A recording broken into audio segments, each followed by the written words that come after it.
Ayan, good afternoon mga ka-DIY. Dito po tayo ngayon sa HPT Motor Parts and Car Wash. So, may binaback to zero po tayo. Hyundai Ion. So, ayan.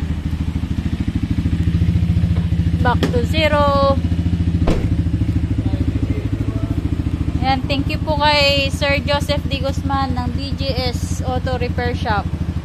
So, yan sir, maraming singaw na po dito sa may part ng hood po. May mga singaw-singaw na po siya. Ganyan din po nangyayari kapag naka-aircon po kayo. So yan, sa mga gusto po magpa-back to zero, so punta na po kayo dito sa may barangay Magtaking Sitio Kasbog, sa may HPT Car Wash and Motor Parts.